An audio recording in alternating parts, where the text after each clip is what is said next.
Today, let's talk about the terrors of Scottish football, this being Dundee United. You'll see their tangerine-colored kit above me. It's from 2004, Tangerines being the other nickname for the club. They're founded in 1909, being around for a long time. They were first founded as Dundee Hibernian, changing their surname to United in 1923. That other nickname, the Terrors, is a lesser used one than Tangerines these days for the club, but it has a good origin story, believed to have come from a 1949 Scottish Cup match, where the club defeated powerhouse in the country Celtic 4-3 in a particularly memorable match when this club was 2 divisions lower than Celtic at the time. That's a big upset. Another one of the older kits in my collection, being 20 years old, it does have that thicker fabric, which I still like itself here. That tangerine color is a rare one in football kits, so pretty much when I see it, I do want to grab a kit of this color. Dundee United being there for me all the time. The club took their iconic tangerine and black color scheme actually in the 1960s when they had one season where they played as an American soccer team. They were part of the North American Soccer League that's now defunct. They came over to America during their off-season and played as the Dallas Tornado. The club have been champions of Scotland one time in their history, in 1983, where they outpaced Celtic and Aberdeen by 1 point to take the title.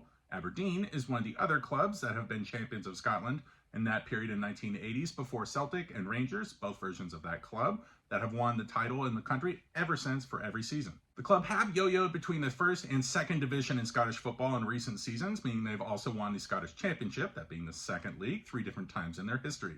They've also won the Cup and League Cup in the country 2 times each. As we can see with being top flight champions in the 80s, this club had a successful period in that decade.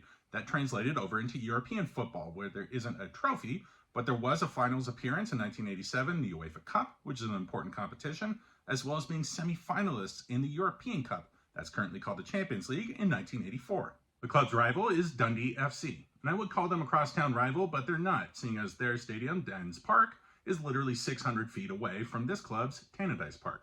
This fixture tilts heavily in United's favor historically, has also given them 2 of their most important victories in club history. First being in 1980, where they won the League Cup final against Dundee away at Dens Park. It was their second title in that competition in a row, having beaten Aberdeen in that same stadium the season before. The second, and even more fun for Tangerine fans, is that they won the 1983 league title that we talked about away to Dundee 2-1 that season, taking the title on the final day. Imagine doing both of those things against your biggest rival at their home patch. Claim to fame that you're frequently going to hear about the club is that Dundee United is the only club in the world that has an undefeated record in European competition against FC Barcelona, the Giants of Spain. This being that the club has defeated them 4 different times across 2 ties in the 1960s and the 1980s.